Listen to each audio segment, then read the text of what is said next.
Hey guys and girls, welcome to another Photoshop tutorial with PSD Box. This tutorial is a bit different than you're used to. This was not made by me, it was made by Peter Kakowski. I hope I pronounced that correctly.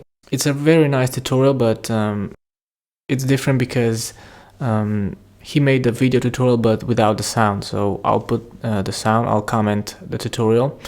And well, the tutorial is 1 hour long, and well, you can see the final result here. All these images are shot by himself, so all the images are shot by him with his own camera. And well, let's start with this tutorial.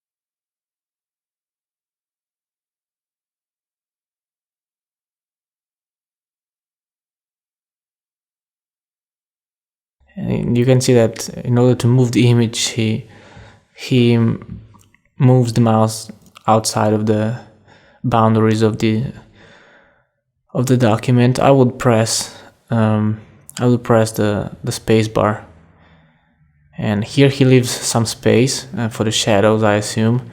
You can see there he left a bit of space and keeps selecting the edges, and here he leaves some space as well. I think he leaves this for two reasons. One, to preserve the original shadows, and also for blending. We'll see that a bit later on. Let's see how this goes. So select the object just like he does here. Close the selection, and then you can copy it. So he inverted the selection because there's still this piece here in the middle that needs to be selected, and also that detail there. And used the refine edge on a new object. So just subtract it from the background, and he flipped it.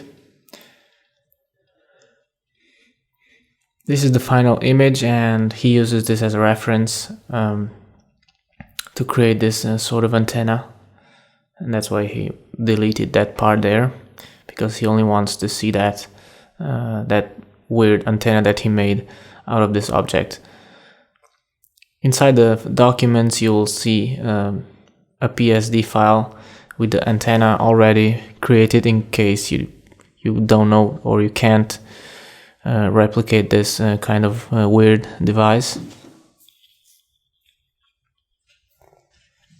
because he made this separately. And this is where he starts working on this. Here he made a cut there, and you can see that he didn't make a straight cut because that wouldn't look realistic. And here he makes a shadow with the burn tool, and he refines that cut with the eraser tool.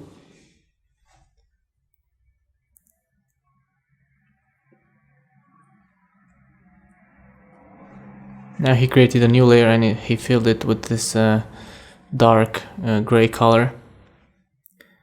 And I assume he did that because he wanted to see the edges of this object, I guess. I'm not sure. And well, that piece there is he didn't delete that, he just copied on on a new layer.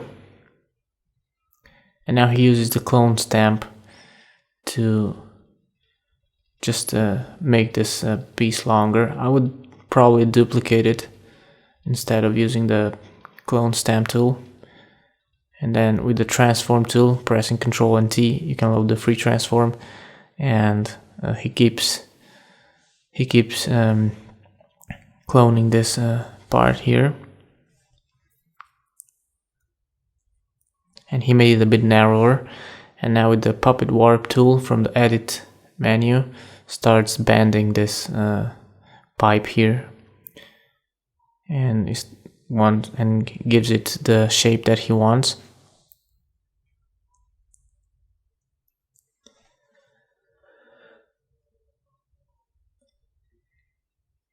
So just add as many points as you need to get this bend here. If you know another method, you can do it. I would probably just copy it, duplicate this layer and flip it horizontally, and then just adjust the bend itself only. And now with the eraser tool, adjusts the shape because you want some perfect lines there. So he uses a hard edge brush.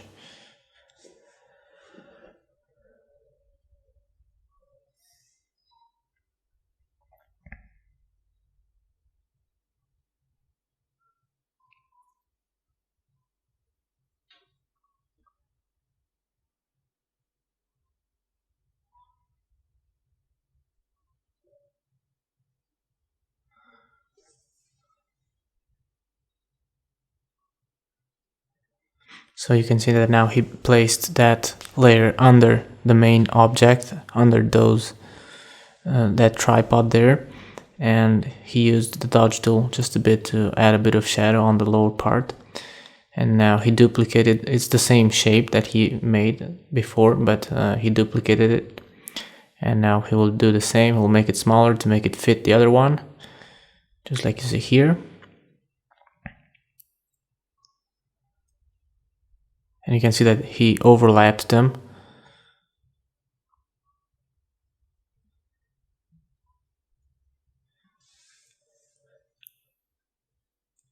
And he changed the order of the layers just a bit. And now he is erasing the one that is below this one.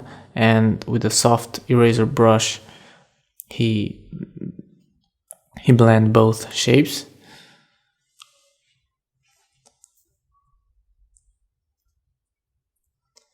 So now he duplicated that layer and flipped it.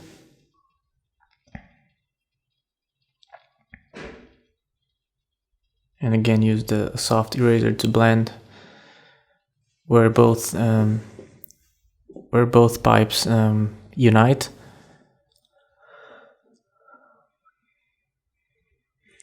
Now again he uses the clone stamp tool to make this pipe longer.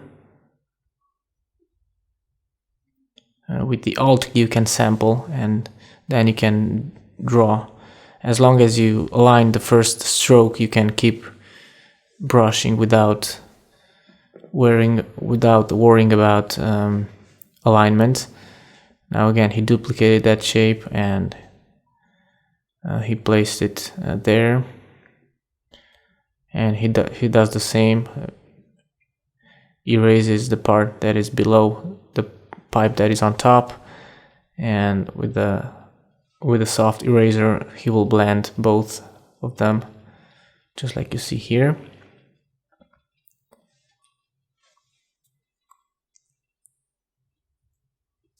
So you can see that it's not always a job of finding the perfect stock images. You can make your own shapes using the puppet warp tool, and you can see with the clone stamp tool you can make things look how you want them to look.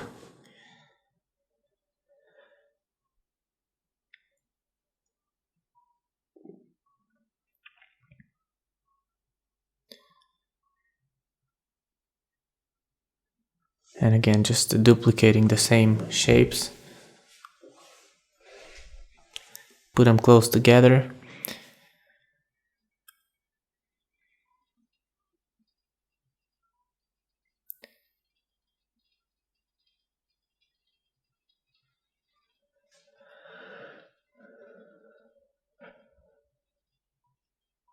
And now he merged both layers.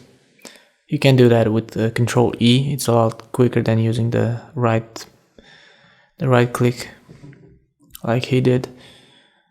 And then he made a clean cut on the top, and now he copied a part from that lower part there, just to make a sort of a piece here that keeps both pipes together.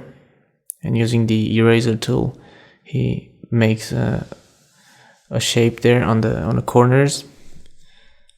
And with the burn tool, he creates the shadows on the pipes. So shadows are very important in order to give realism and shape. And with the dodge tool, he creates highlights. I usually use the brush tool when I do this, but he uses the dodge and burn tools.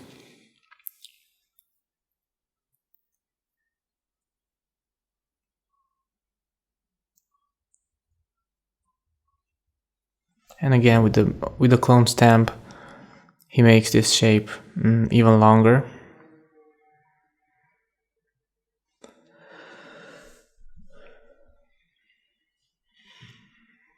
So you can see that he put quite an amazing amount of time on creating this weird device, but it's one of the main elements on the image. So it's worth spending time on something like that, because it's one of the most interesting parts of the whole image.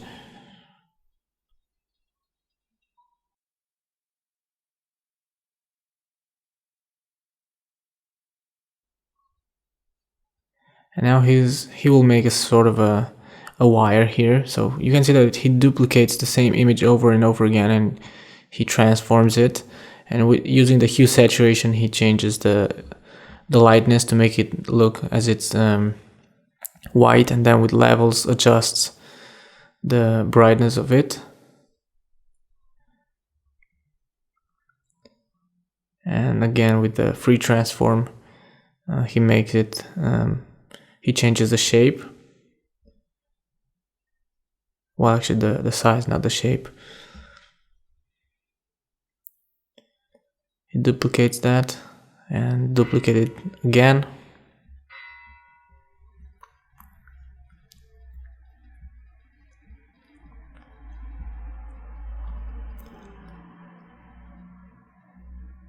Now he erased the top part and also the bottom part, because he doesn't need that. Notice that he didn't erase that on a straight line. And now again he creates shadows with the burn tool directly on the object itself. Now with the liquefy tool, he will bend this over, you'll see.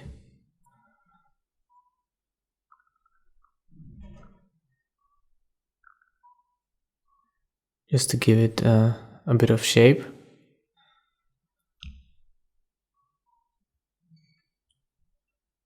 I would probably use the puppet warp tool again, but the puppet warp tool sometimes looks unrealistic, so I guess that's why he used the liquefy filter instead.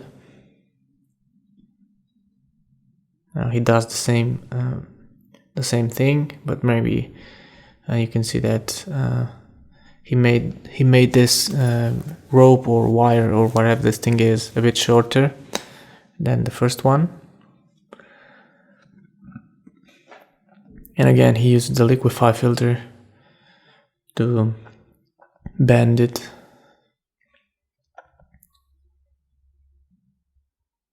So you can see you don't have to bend it too much. And again makes the shadows with the burn tool. And now with the third one,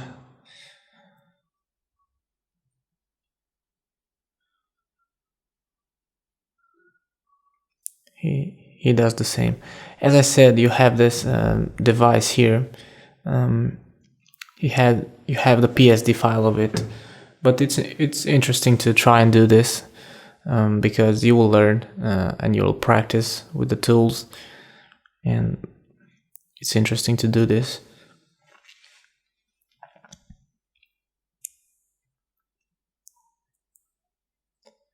Also notice how he makes different lengths for this ropes, or otherwise they won't look too realistic.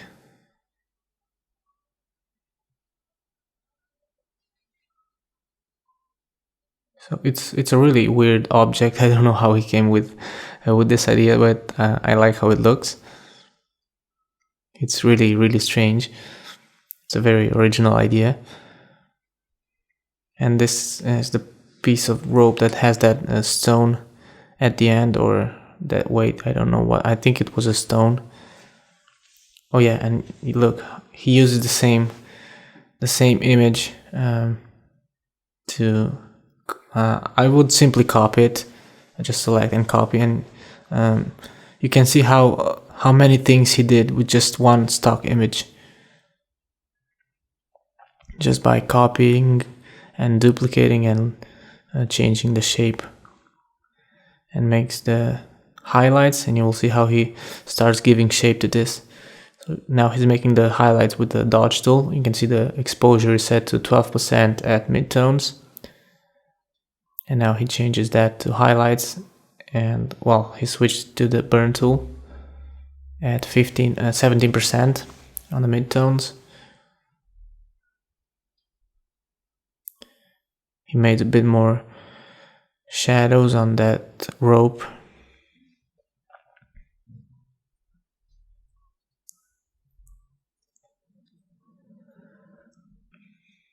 And now he duplicated this one, and let's see what he does next.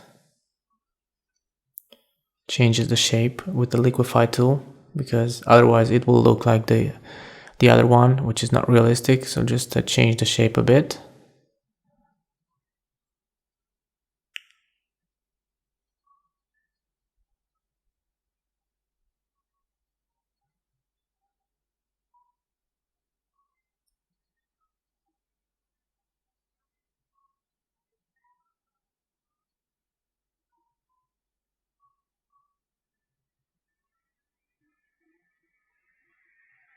Now it just makes just fine tuning this, making shadows, highlights, and adjusting the position.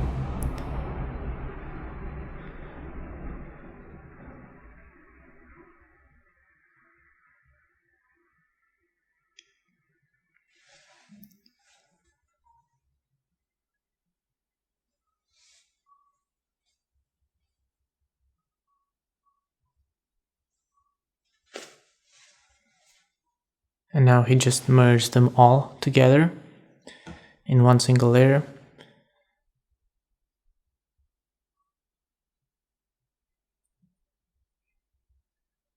And adjust the top of them with the eraser tool.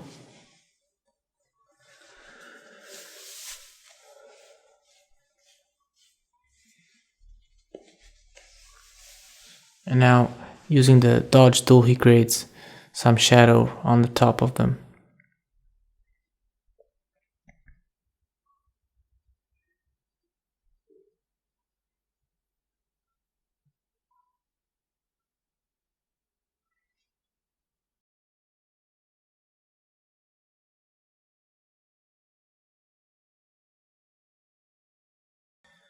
I would suggest you name your layers or merge them like he does right now. Otherwise you will have a lot of layers there and you will not know which layer belongs to which object on the scene.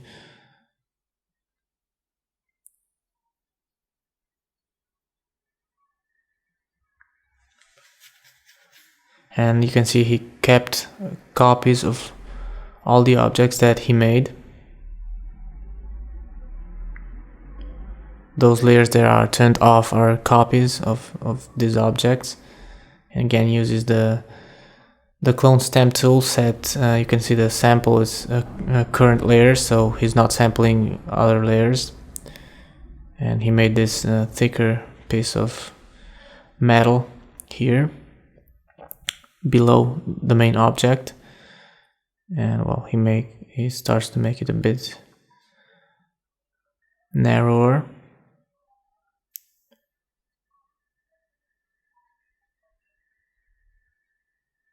And again, make shadows with the burn tool, and he duplicated the layer now.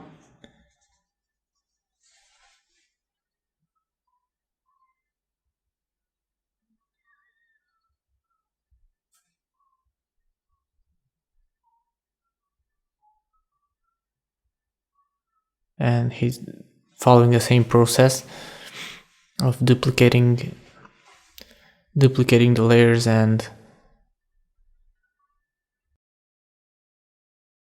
continuing to make this weird object here.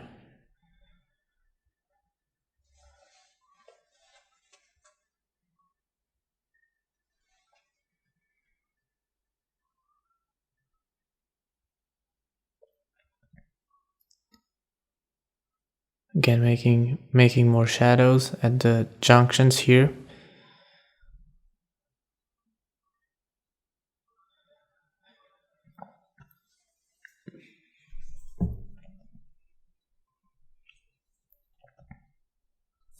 And now he duplicated that pipe, and he makes this supports here.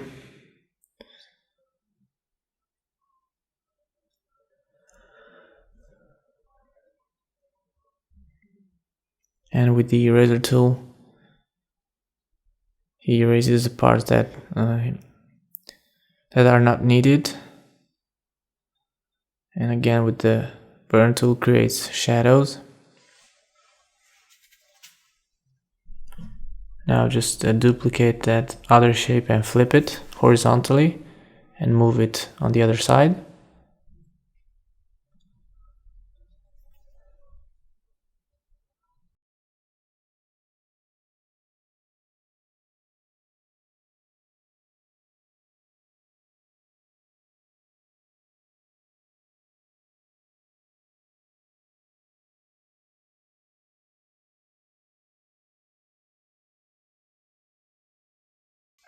Now he has the object in one layer.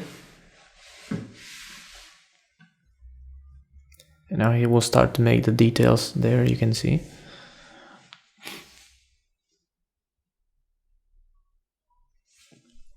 So it's just it's all about having an original idea. You can make some quite interesting stuff, as you can see, just using one stock image. And I've seen this on another tutorial a few years ago.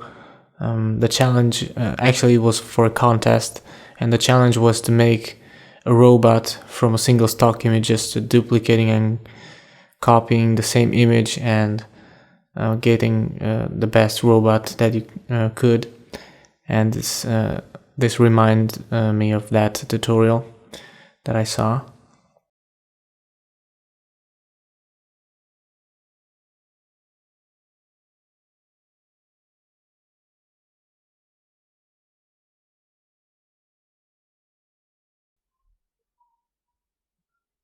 Okay, so he just duplicated that layer again and used hue saturation to change the color to white, and now he copied a piece of metal there, and is creating this detail there. Now he will start to bend this. Will be a cable, and he will start to bend this cable around this pipe here, or whatever that thing is. So the puppet warp tool is really useful to create this kind of wires.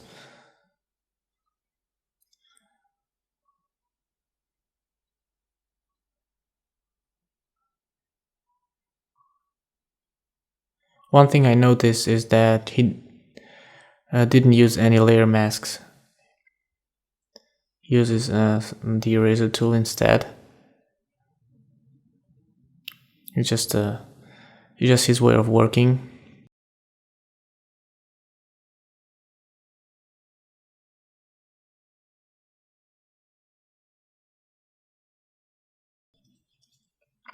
And it's important here to get the bands to be as natural as possible. Don't have straight angles.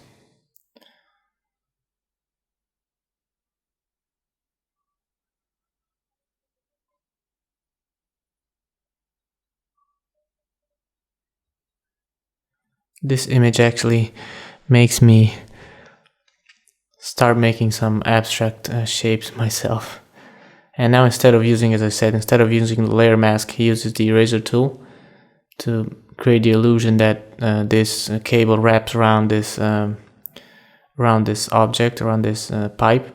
And now with the burn tool, he creates shadows.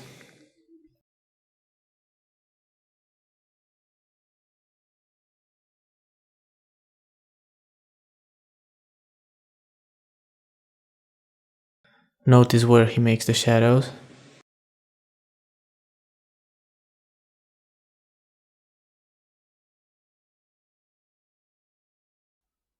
And here starts to add more stock images, again using the Polygonal marquee tool.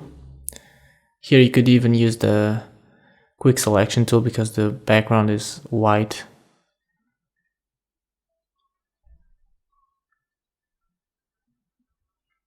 So select it, copy it, and just paste it on your image.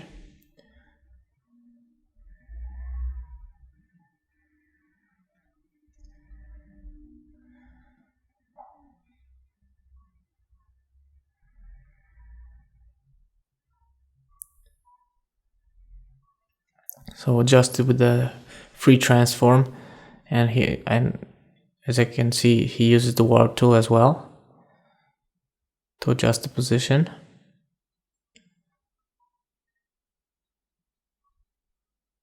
I'm sure he's trained with this warp tool, but be careful not to mess up. But this shape is better than the original, so. And he deleted that part there with the eraser tool.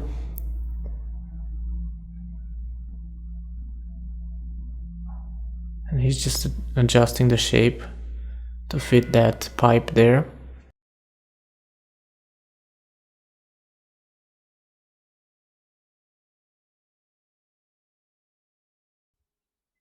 And making more shadows with the burn tool.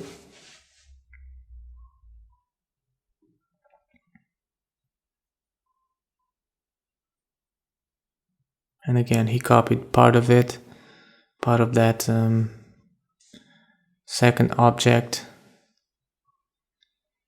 in order to create a connection for the wire.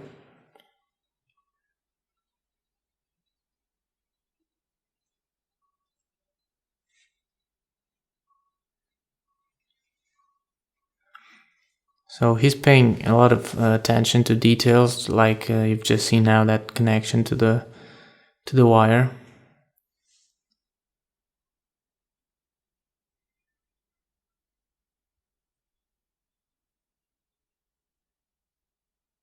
Now this is the third stock image that he uses. He copied that LED or whatever that thing was there.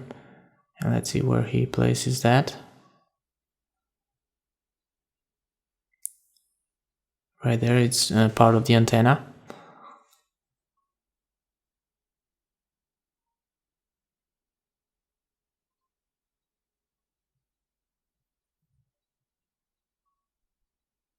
And he reduced the saturation to -100 to get rid of that green background. And with the burn tool, now he creates the shadow for this LED, and on the top part he creates the highlights with the dodge tool.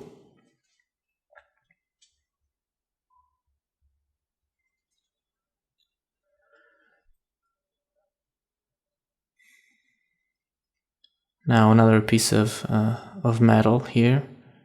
You can see that the selections, he's not really worrying about following the edges. I guess this is only for the tutorial. I guess on the original he spent a bit more time making the selections.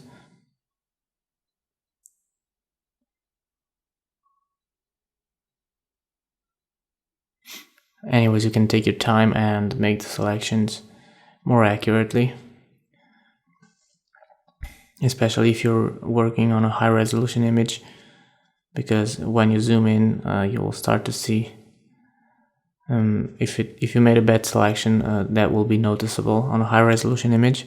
Now he flipped it vertically so that the highlight is on the top part, and now he uses the clone stamp to hide that piece of grass there, or what that thing was there, and with a soft eraser he blends it with the pipe there, and he reduces the saturation to match the color of the antenna there.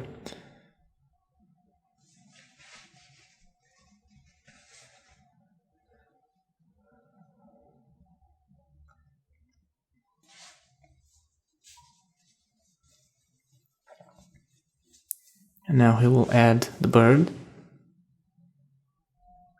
Again, he keeps using the Polygonal Lasso tool, but I guess you could use the quick selection tool because the background is out of focus, so the edges of the bird are quite well defined. So I would probably try using the quick selection tool, but this one also is quite quick as far as I can see.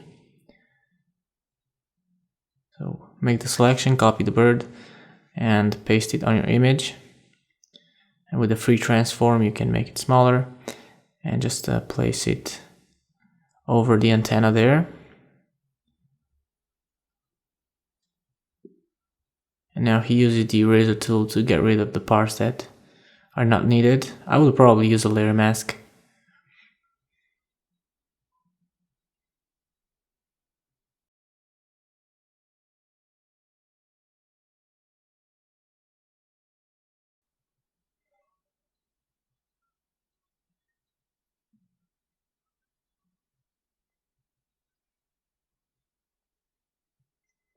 Now with the clone stamp, he creates the tail of the bird on the other side of the antenna to give it a bit more realism.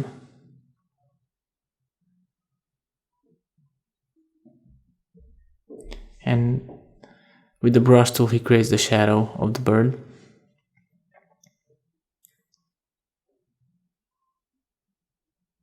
And he erases parts of the image with the eraser tool.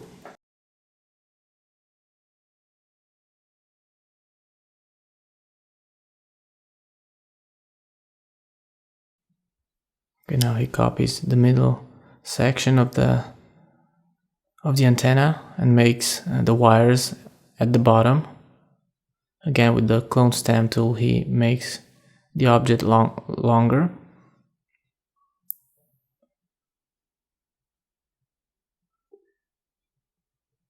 And he wants straight edges, so that's why he deleted part of that. And with the hue saturation, increasing the lightness, you can make this thing look white.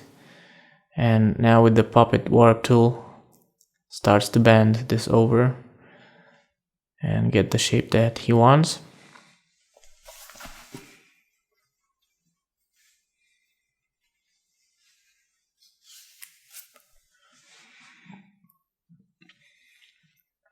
So if you didn't use the puppet warp tool before, now you will use it quite a lot. You can see that you can create very nice organic shapes, and for things like wires and things like that. So that's the cable that comes from the bottom. And again, with the clone stamp tool, he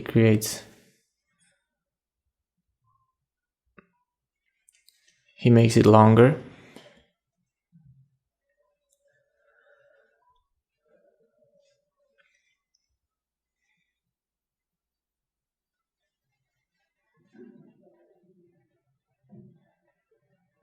And now he raises parts of the cable to make it look as he's going between the legs of this thing here.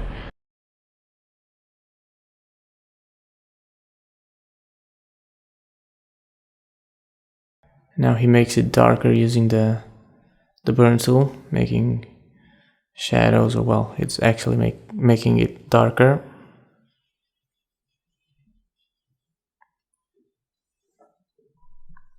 Now he merged the entire object in one layer.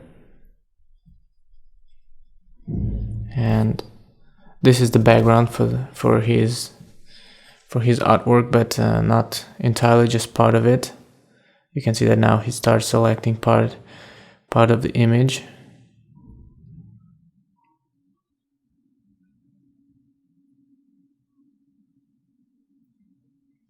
The chair and these objects here will be kept on the image, but part of the background will be replaced with another stock image.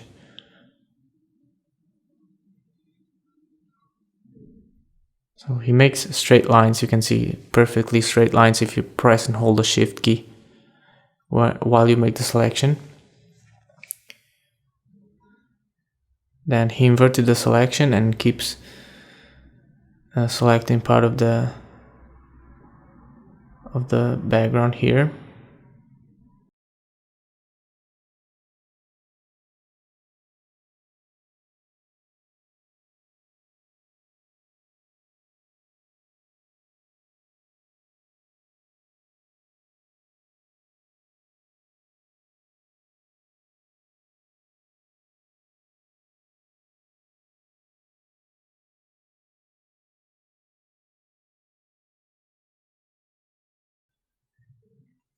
And now he deleted that background.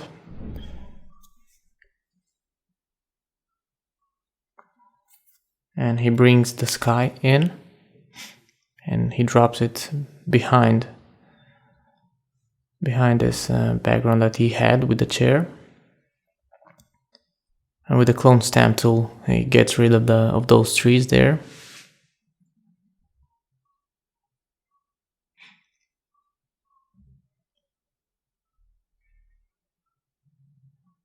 And let's see what he does next. Just fixing the floor a bit, getting rid of those lines.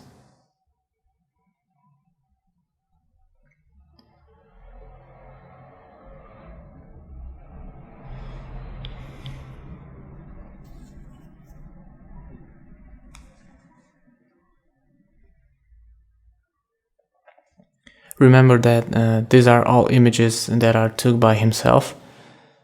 So this shows that you can take your camera, just take a few images. If you have an idea, just take your camera, take a few shots and make simple compositions. All it takes is to have a good idea, something original. It doesn't have to be complicated. Now he selects part of that wooden fence there.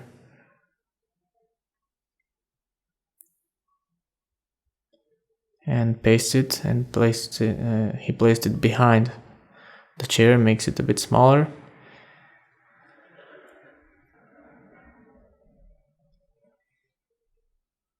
And with the clone stamp tool, he just duplicates that. You can simply duplicate the layer and flip it. You'll get the same result. And now he starts to make it, because the edge is not really, it's too straight, so he starts making some a more jagged edge to this fence here, to these wooden planks. So you can see it's going up and down. You can also use brushes if you want to, but this is manual work.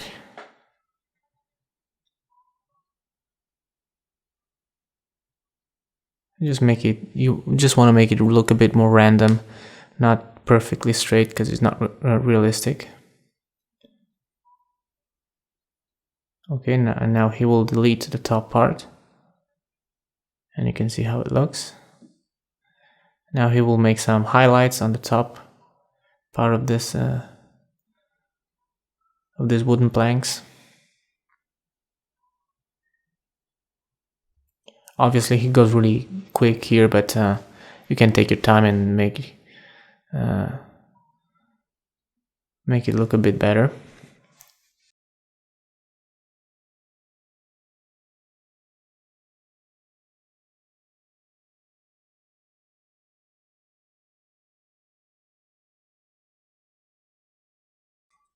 And the reason why he applies Gaussian blur here is because the original image, the original background, the background was a bit out of focus, so he creates that effect. And now he creates some shadow. He made a selection with a quick mask, and then he inverted that, and he added a bit of shadow on the top part of the wooden planks. And now with the dodge tool, he does the same. Just makes the shadow a bit stronger on the on the background there.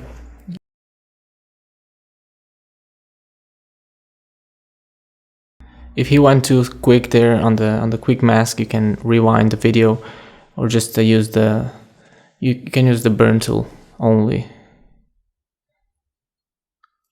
But you can see that that shadow there makes it look a lot more realistic. It makes it look a lot better. And he's sitting on the same chair, so what he does is he left some space under his feet, and now follows the contour of his body.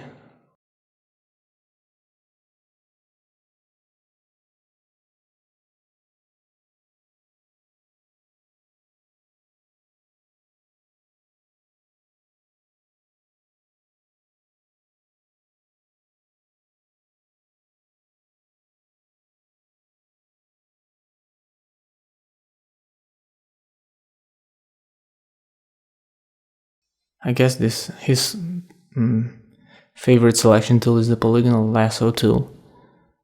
He only used this tool for selection. You know that I'm very concerned about edges, so I always use the pen tool. It's a lot slower, but a similar tool to this one, to the Polygonal Lasso tool, is the Magnetic Lasso tool. It's also really good, and probably even quicker than the Polygonal Lasso tool, because it locks automatically to the edges.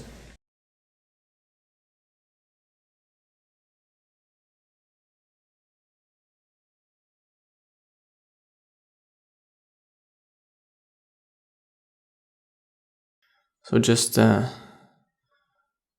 follow the contour of the body, because you want to extract this from this background and put it on another background. And since he took the shot himself, he could have made his job a little easier if he would have placed the model on an easier background, a solid color, or a solid color wall, or something like that. And that way he could have used the quick selection tool. But anyways,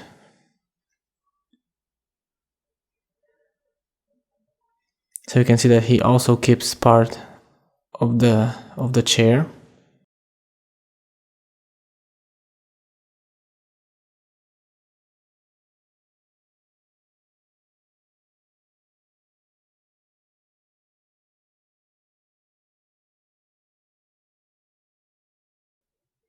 Now he will go back on the other image and paste the model here.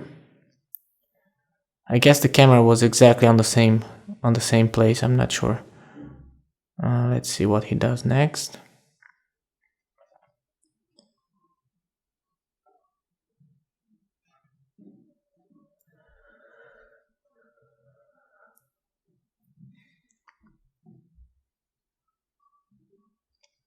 Well, the chair does not match with the original, but you can see he uses the eraser tool to delete parts of the image, and now a soft brush to blend the two pieces of chair.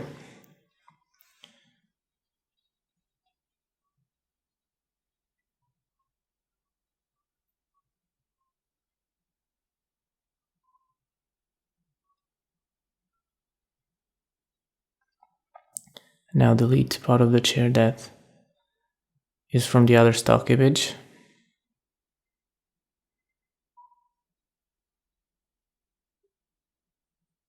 Now just move it until you reach that edge there.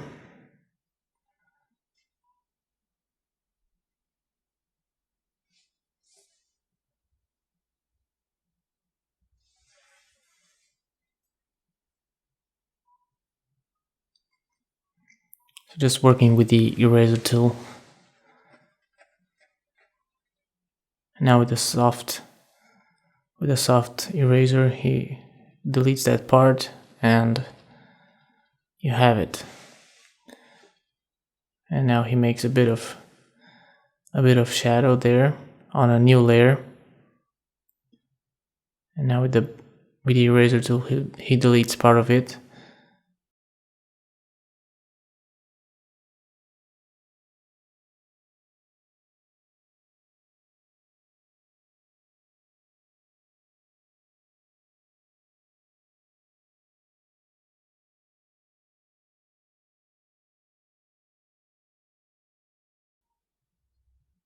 Now he's fixing parts of the image on the edges with the eraser tool.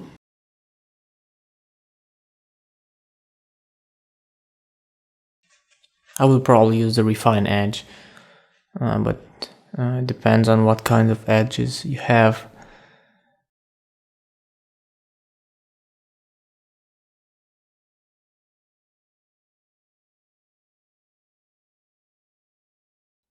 And this is another stock image. This bucket here again uses the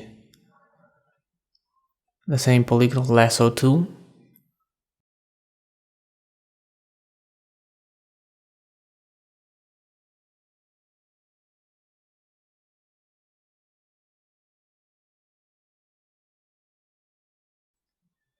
So just like in any manipulation, a work of extracting images from the background and making the manipulation, placing all the images together. And again, he leaves some area for the shadow of the bucket. It's a really faint shadow, but it's there and he keeps it. That's why he left some space on the left of the bucket.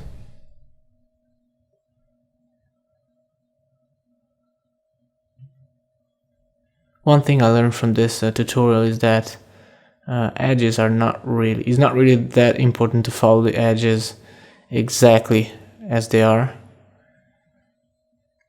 and you can still get a good result. So see that left side of the bucket, it's still there, and that's for the shadow. He will use a soft eraser, I guess, or layer mask, but he didn't use any layer masks yet, so I don't know if he will use one now. He uses the eraser.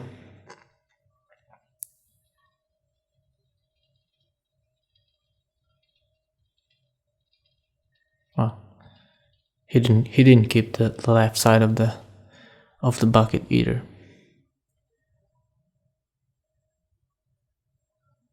Now he blends that with the soft eraser. Now he adds Gaussian blur to it to simulate depth of field, because you can see that the ground under it is out of focus. And now he adds highlights, and he dropped the opacity of the bucket a bit. I don't know why, but... And now he makes the shadow.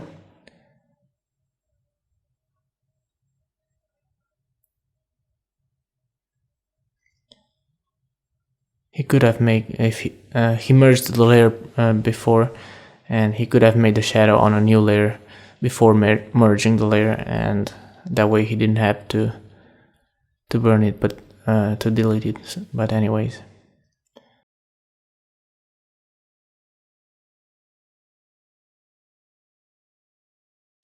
So just add the bucket there, add a few highlights and a few shadows, and you're good to go.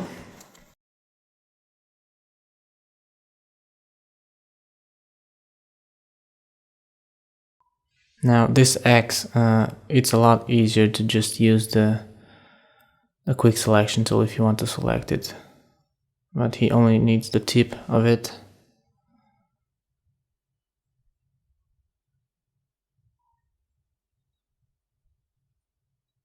And he makes some sort of a killer weapon here.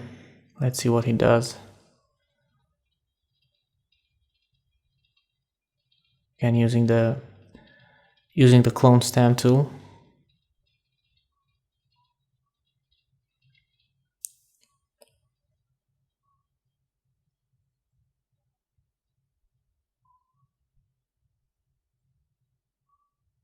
Oh, that's really cool what he does here with this with the puppet warp tool. I have to try this. I think I never used this tool.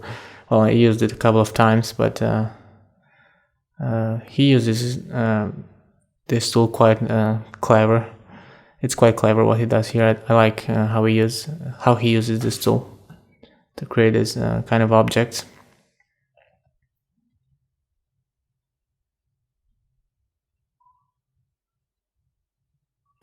Now with the eraser tool, he gives this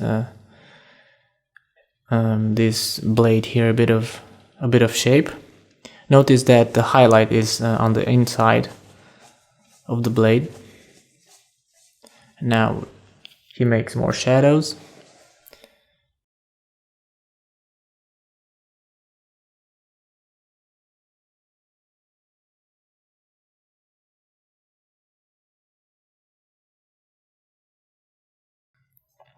And now he gets the antenna that he made on the first part of the tutorial, and he places it here, makes it a bit smaller. And notice that the legs of that tripod have that a bit of area around them, so now he can blend those with the background of this of the canvas using the eraser tool. Now he continues to make that wire using the clone stamp tool.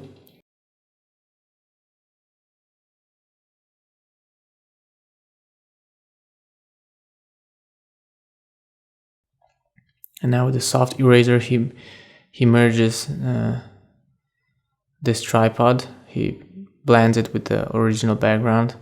You'll have to be a bit more careful. He's going really quick here. Just be careful with the edges a bit, but keep the original shadows.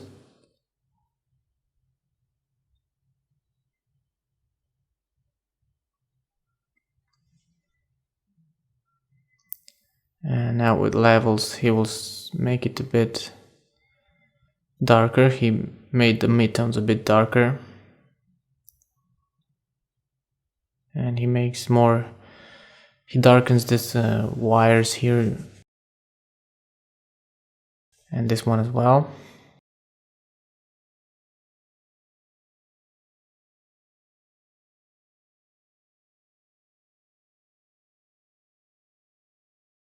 For this wire, I would probably use a layer style to make the shadow.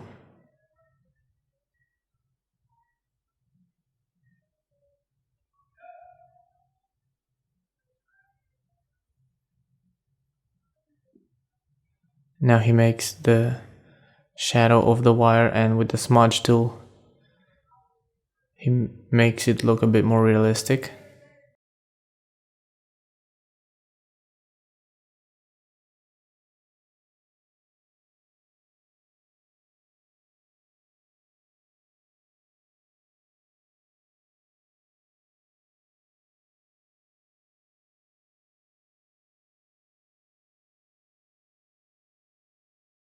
And now he starts painting the shadows.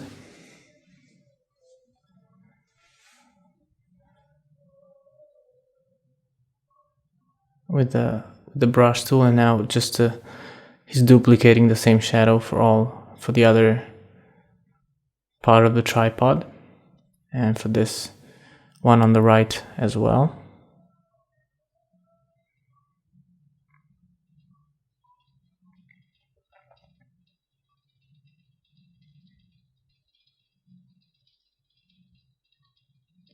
Now it's making details, shadows, and highlights for the wire of the antenna.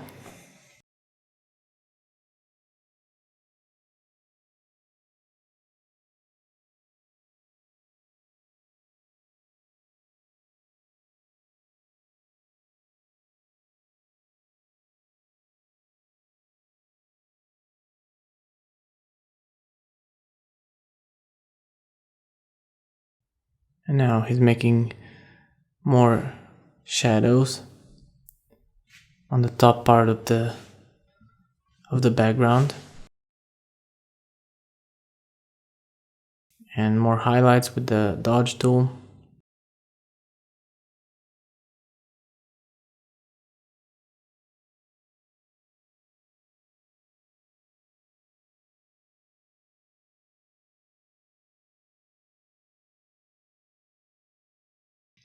And once everything is done, he creates, he merges all the layers.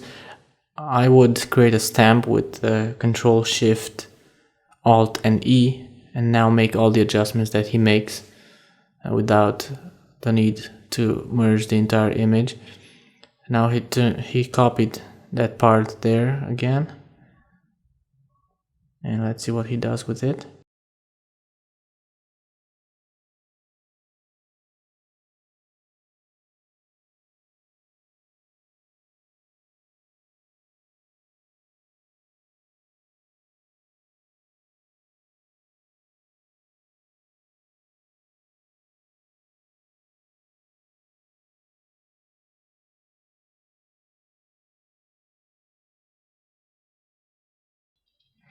He made this kind of stone here.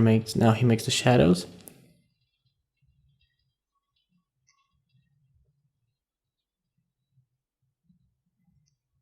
Now he duplicated that object and place it somewhere else. I will create a bit more shadow on the bottom part, but anyway. Now he merged the layer and duplicates it. Again, I would create a stamp. Now he selects that part of the tripod leg.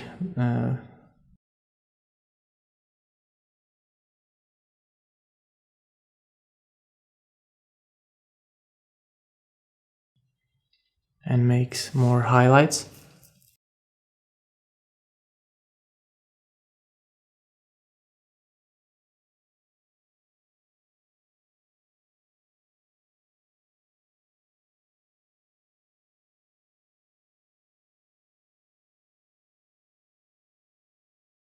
And I will start making the final adjustments. He duplicated the layer and put it on multiply, and now he plays with the saturation. So the background is on multiply, and now he also applied levels.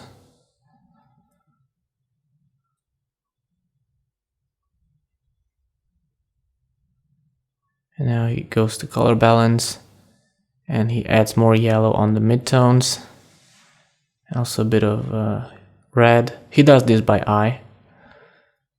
It's not fixed values. He's looking for a particular effect that he likes, and now he makes. Now he uses the eraser tool actually, and remove, because this is a copy of the background, which is darker, and now he deletes part of it, and the image that it's under, it's brighter. That's why you see it's whenever he strokes with the eraser, the image appears to be brighter because what's below this image is brighter. I've never seen this kind of editing before, So he made a copy of the background, put it on multiply, which makes the whole image darker. And now he deletes parts of the image using the eraser tool and making the image brighter on parts that he needs. This is, I guess, it's similar to using the dodge and burn process that I use, but I do it non-destructively on a 50% on a layer filled with 50% gray, and using the dodge and burn tools. Now he merged the layers again, makes a copy of the final image, and starts making more highlights with the dodge tool.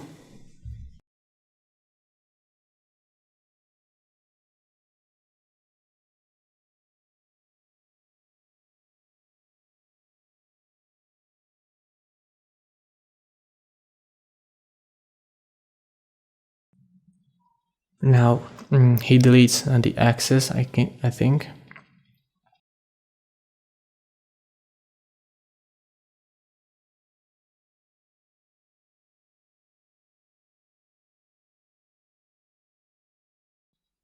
Yeah, he deleted the axis, and you can see the before and after.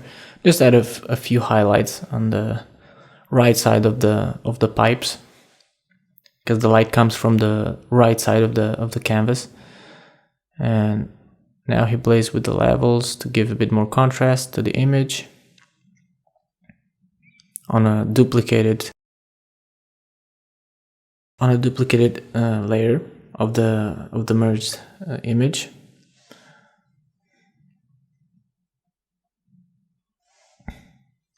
I would never work like this because I want to have all the layers of all the pieces that I have, and especially in Photoshop, in the newer versions of Photoshop, where you can turn things into smart objects. You can still have everything in one object, but you can always have the chance to edit them separately by opening that smart object. He made a lot of work to create all these objects, and now everything is merged. So if you want to change something, you simply cannot do that. Now he makes some general shadows with the burn tool. Shadows are really important. You can see how good the image looks now by adding these shadows. It's similar to what I do with the lighting effects filter, to just focus the light where I want it and create that sort of a vignetting effect. This is what he does here with this big soft burning tool. Now he uses the blur tool to simulate a bit of depth of field on that edge there, and make this antenna look a bit better.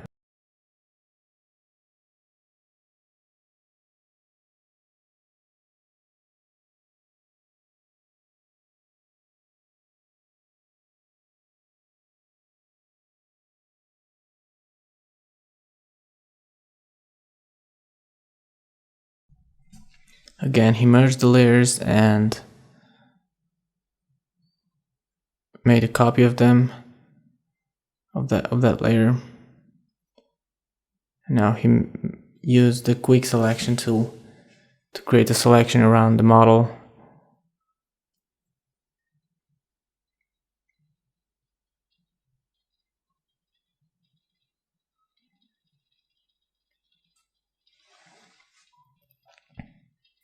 Just making adjustments. Now he uses custom levels to adjust the reds.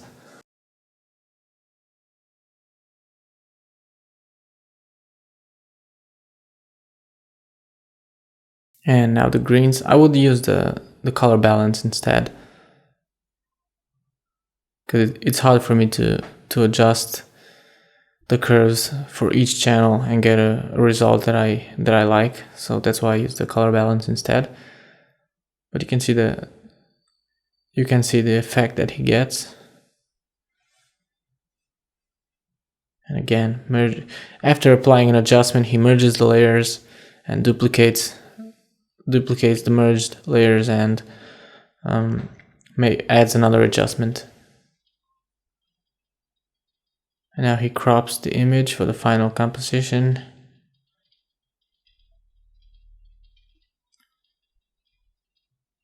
And now he uses the gradient tool with a quick selection, and he adds a bit of blur on the front side of on the bottom part of the background, actually in front, because that way you can create a bit of depth. Now again, he merges the layers, duplicates, and creates more highlights there on the background.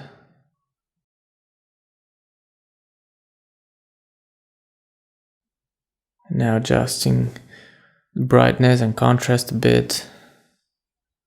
So here is really up to your own taste, and just add the adjustments that you want. He uses the dodge and burn tool a lot to create shadows and highlights.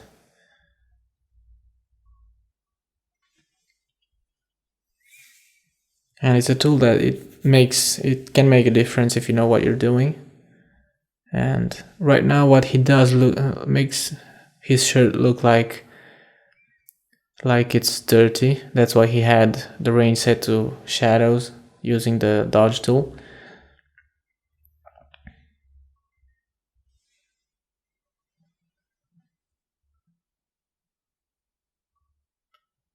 Now he crops the image a bit from the bottom.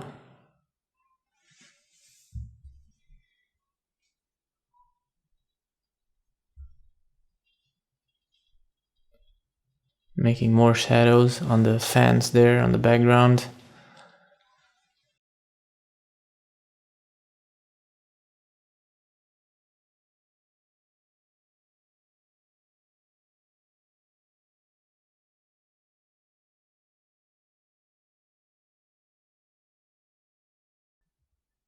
You can see he uses an exposure of about 15 or 17%, not more than that.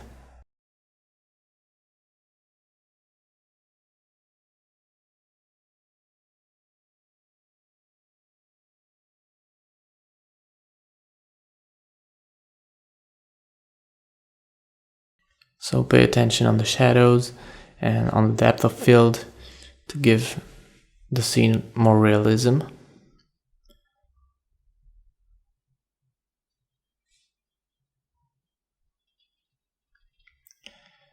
And you're starting to get this is what you get. Now he has a filter for color effects, but it's not necessary to add any filter if you don't have to. If you don't have one, sorry.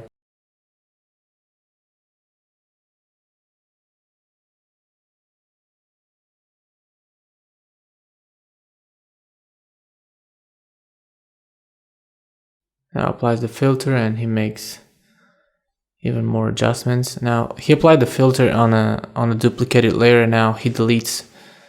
He erases parts of that layer, and only because he only wants to have this color effect on certain areas of the image.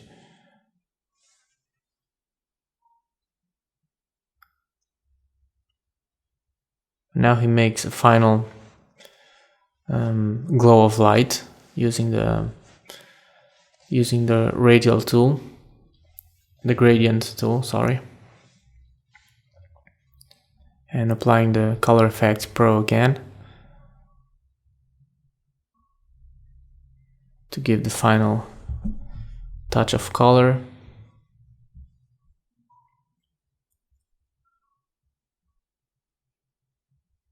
And adjusts the opacity of the layer, and finally adjusting the levels and just making a few touch-ups. So this is how you can create this kind of abstract images with your own images. So that's something you can get some ideas from this kind of artworks. So I hope you liked this tutorial. Until next time, this is Andrei from PSD Box. See you next time.